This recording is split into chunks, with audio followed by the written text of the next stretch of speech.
Greetings everyone, we are from Group 1 and our members are Benedictus, Nathaniel, Davin, Delviana Pramata, Griffrentzen Seannery, and last Helen, Chaterin, Josephine. We are all majoring international relations in Binus Nusantara University. And today is about our class, Multinational Corporation, Global Strategy and Social Responsibility, with our lecturer is Roseno Affandi.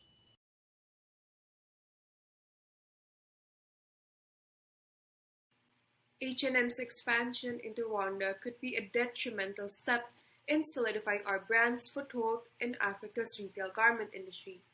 By entering into the host country, that is Rwanda, we are able to engage in competition within the region, which would in turn increase our opportunities and profitability. Expansion into Rwanda is a satisfactory option due to its ample resources, viable market, and competition. However, prior to the expansion and analysis of both market and non-market actors is impertinent. We will present you a series of analysis through two different approaches, market actors and non-market actors. Via the value chain theory, we will able to take a look into the processes which businesses are able to do to create and add value. We will also utilize Porter's 5 forces theory to analyze H&M's competitive environment. In addition, we'll also share our analysis based on a non-market approach via Porter's diamond theory.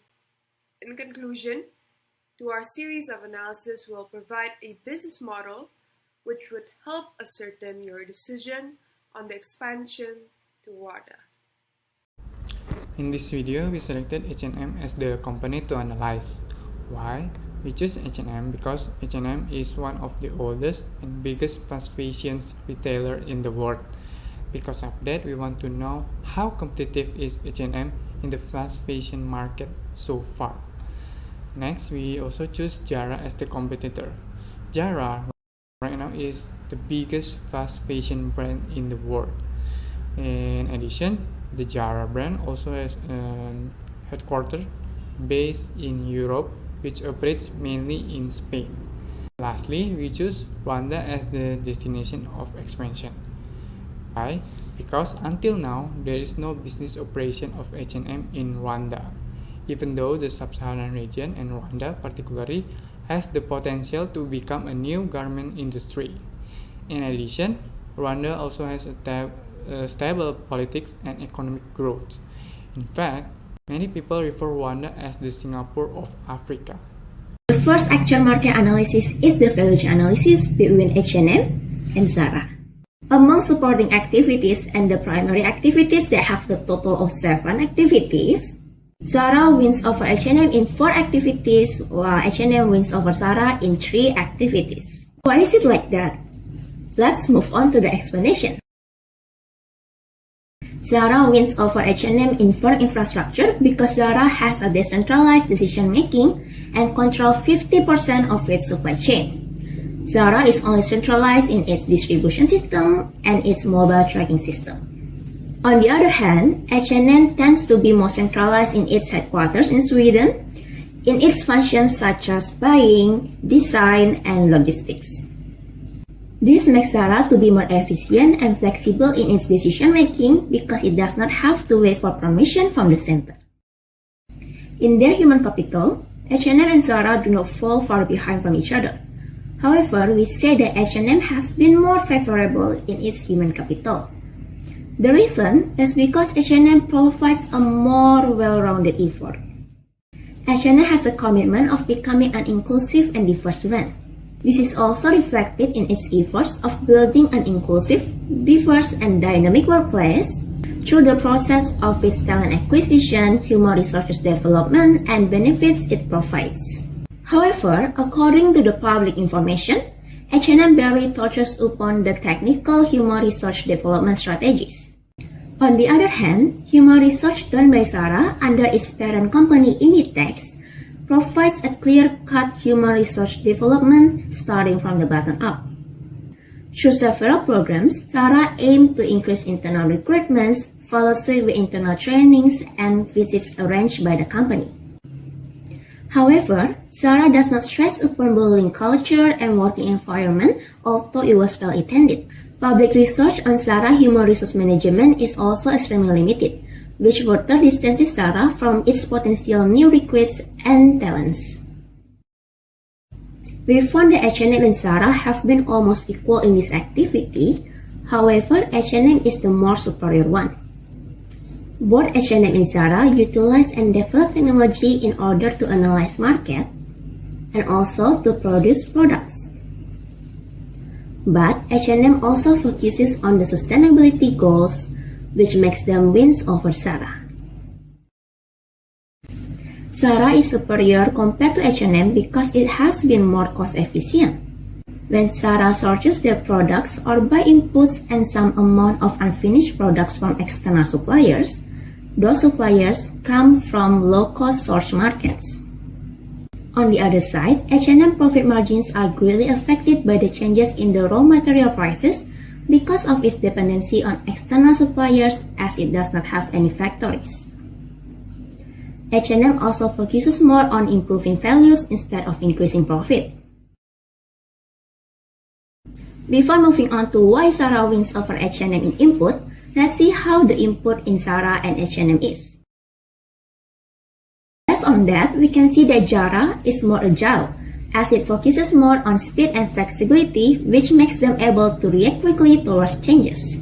Meanwhile, H&M focuses more on cost cutting, which leads to several weaknesses that Zara is less likely to experience. Firstly, H&M is more likely to experience a delay in its production process and a decrease of speed because it outsources its production activities from external suppliers and uses the cheapest mode of transportation. Secondly, H&M is more likely to experience unskilled labor in production because it depends on suppliers that come from a low-wage labor country. Thirdly, H&M has a higher lead time than Zara because it has to send its products from supplier to the central warehouse in Hamburg, Germany. Zara is more superior in process compared to H&M because Zara is more flexible in catering towards the interests of markets as results from its semi-autonomy system. On the other hand, H&M is centralized, where its designers and pattern makers are gathered in the design department, which although beneficial to predict the latest design trends, it is not flexible in the decision-making regarding the market analysis, as it has to wait for instruction, permission, or information from the center.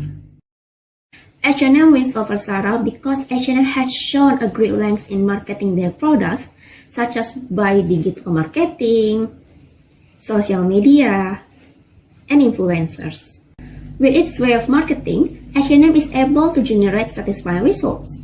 They also do not hesitate to spend a high expense on promotion and advertising, which is in contrast to Zara, who keep their expense low. So today I'm going to explain to you Porter's 5 forces of H&M. By implementing aggressive expansion plans and focusing on online shops, H&M launched its online stores just shy of 2 years since its entry in India. It has been done by H&M in order to compete, as we know Uniqlo and Zara are considered as a threat for H&M. However, H&M succeeded in countering its threat as H&M's price is much more cheaper than Zara, up to 30 to 40%. Even though Zara seems to have an upper hand as they have a bigger presence in big cities around India, such as Mumbai, Hyderabad, etc. As for H&M offer featured collaborations with well-known names such as Versace, Giorgio Armani, and also local designers. It offers exclusive lines for purchase, so they offer a product which is more expensive and more exclusive than the average product.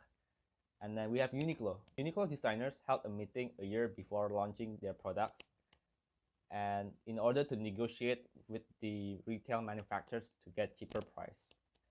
And also Zara, they have a group of 300 members where they gather around to share the idea and the design to provide 40,000 concepts which then they're going to sell around 10,000 best-selling products.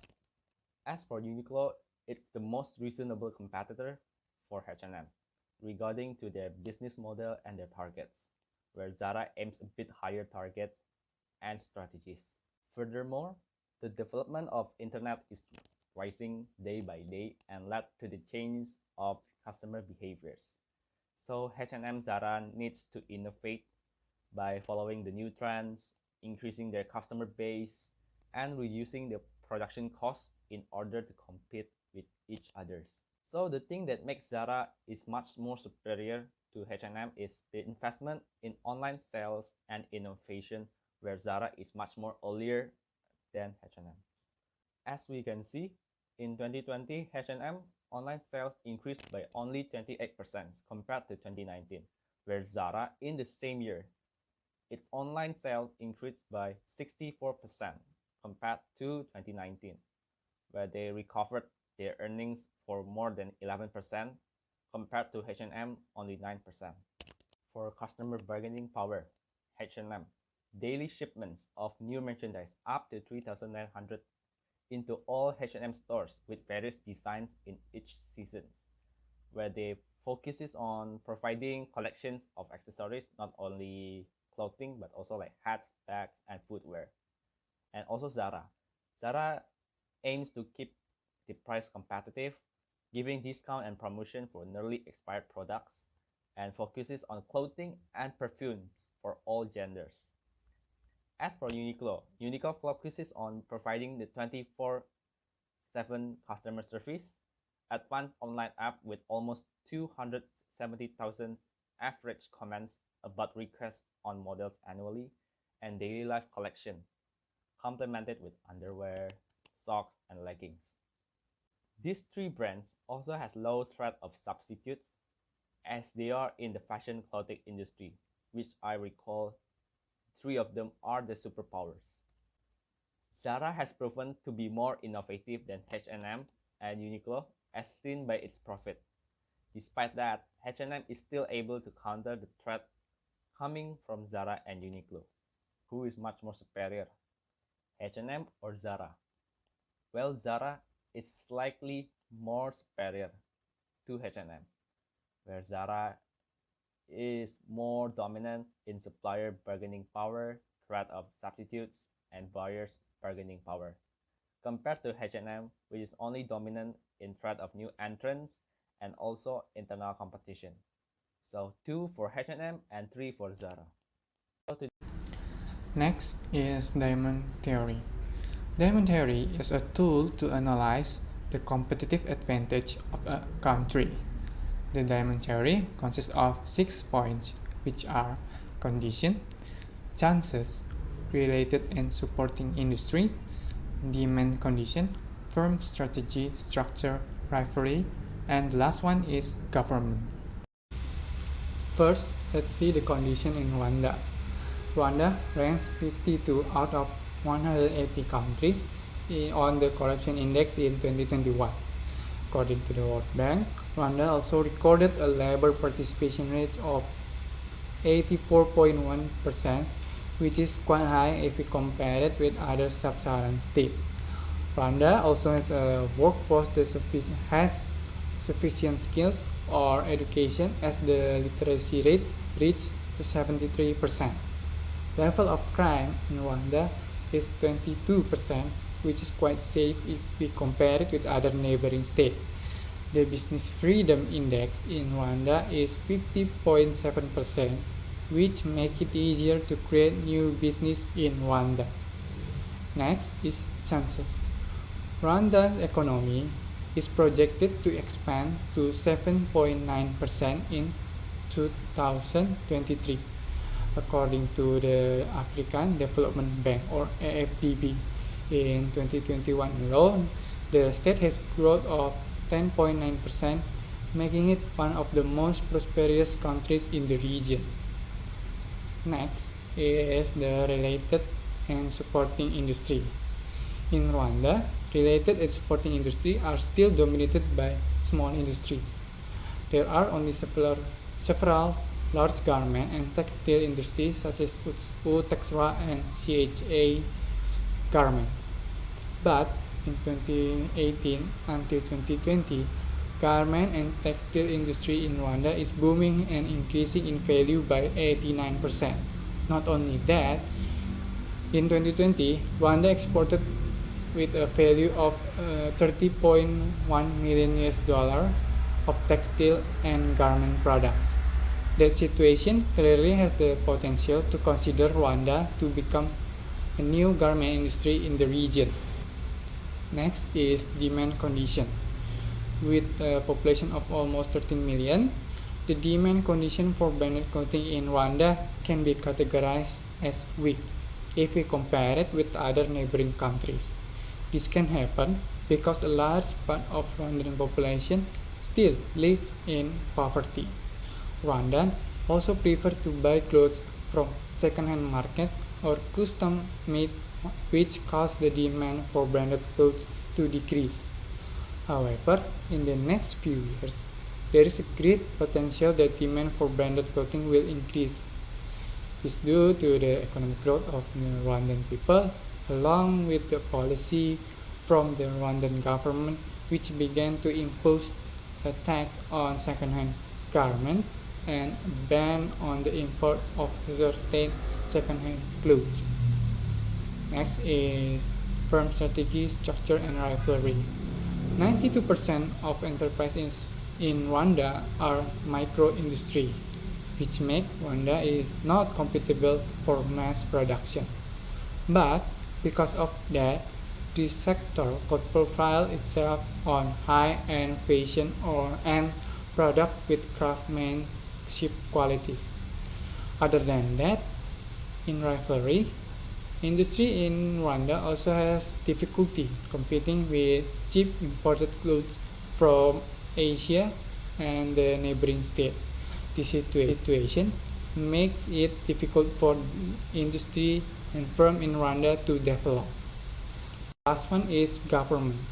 In order to increase the competitiveness of clothing industry, the Rwandan government has placed regulation on second-hand market, such as an increase in taxes on second-hand clothing, ban on import of nightwear and underwear, in order to reduce second-hand garment consumption. In addition, the Rwandan government also launched Made in Rwanda policies with 3 points of focus, which are increasing the value chain in the garment and textile industry, reduce production costs, and improving quality and changing the mindset about Made in Rwanda products. For the profit itself, H&M's entry to Rwanda may yield a positive impact on the local economy as it aligns with the Rwanda Development Board's vision to improve situations in Rwanda, which mirrors its efforts through the Rwanda Private Sector-led Transformation Program. H&M acts with integrity. It has committed to comply with laws and regulations of the state and abhors any form of corruption, visible through its code of ethics. For the people itself, H&M will surely contribute to the local economy through jobs creation, so it can raise the people's economy. For example, when H&M decided to create 3 new stores in South Africa, it was estimated to create approximately 100 jobs. Regarding the worker and employees as well, H&M supported a good working conditions and an inclusive and diverse workplace that is fair and respectful towards human rights. H&M becoming circular and climate positive as well as positively impact biodiversity. This includes supporting legislation that advances a circular fashion industry and states action on climate change, producing a blueprint for a fashion industry that operates sustainably within planetary boundaries, collaborating with various actors as well as organizations such as the Ellen MacArthur Foundation, including its Make Fashion Circular initiative and its new Plastic Economy Global Commitment. And for the value capture, the cost structure will be for the people, which is salary and then trainings, because there's no higher education in creative arts in Rwanda today. For the distribution, when it comes to natural resource, there is no production of raw material for textiles in Rwanda. Cotton has to be imported from other East African countries like Uganda, Tanzania, and Burundi. Because of Rwanda's geographic situation, it is a disadvantage for import and export for the Rwandan clothing manufacturing sector since it leads to additional transportation costs that the neighboring countries do not have. And then there will be additional costs such as maintenance costs for the equipment and website, marketing costs, rental costs, and etc. Our source to gain revenue itself will be by product purchase. For the customer relationship, H&M could employ advertising campaigns which is personal to the Rwandans. These campaigns shall not only be employed through mainstream media or traditional adverts, but maintains a greater focus on online advertisement. Also, H&M could utilize its Rwandan H&M social media to sustain its customers through interactive content.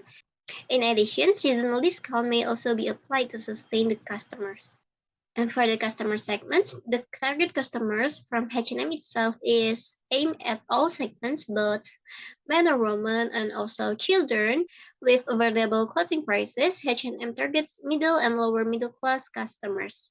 For the channels, the method used by H&M in introducing its products is in two ways, which is physical stores and online shop. Online shop will also be helpful as Rwanda internet users and internet penetration is increasing moreover with the activities of online shopping that is rising as an effect of the COVID-19 pandemic. There are three main activities in H&M, which is producing the products, which includes clothes, sportswear, underwear, shoes, and accessories, and etc. And then marketing, such as working together with influencers, digital marketing, or collaboration with famous designers. And last, distribution. As for the key stakeholders, we have suppliers of the raw materials and then government. So for H&M, maintaining dialogue with the government helps us to stay informed about and sometimes to help shape and progress the legal and regulatory context. And then we have society such as NGOs. So the NGOs are often expert advisors on standards and practices throughout our value chain. We rely on their expertise and independence to ensure that we meet the most up-to-date standards and to make us aware of any concerns. And then we have local communities. We want to help the communities and people around us to grow and develop. And last, we have investors. We prioritize our most important investors in direct dialogue wherever possible and integrated feedback we receive in our strategies and to inform our sustainability reporting, striving for the greatest possible transparency. For the key resource, we have offline and online stores, brand name, stock, employee, and factory to help us to undertake the action or activities of our business. Based on our Porter's 5 forces analysis, despite our effort to counter our competitors in the garment industry, we are not able to win against Zara. In terms of supplier bargaining power, the threat of substitutes, and buyers' bargaining power. However, we are still able to win over the threat of new entrants through our apt use of technology and internal competition. Through H&M's commitment not only to its customers but also to its employees through various programs and promotions. Meanwhile, according to our analysis based on Porter's value chain, Zara won over H&M by a single point, so it's 3-4. H&M tops Zara in these aspects: human capital, technology development, marketing, sales, and after sales. However, H&M still have to pay attention to the other aspects of the value chain as well. Now that we have highlighted our strengths and weaknesses in comparison to our competitors within the same industry, let us conclude our analysis based on the diamond theory on H&M's expansion into Rwanda. Rwanda's current condition might be a bit unsatisfactory due to its low democracy index. However, we must note that it is a country with enormous potential, with its economy projected to expand another 7.9% in 2023. Its demand conditions are also primary and viable, with H&M able to substitute the current second-hand clothing market. However, Rwanda might not be able to suffice in terms of firm strategy, structure, and rival. However, this can easily be countered with the various supportive government regulations. In conclusion, whilst noting the current setbacks of the brand, the expansion to Rwanda is quite worthwhile, especially with our recommendations via the previously explained business model camp.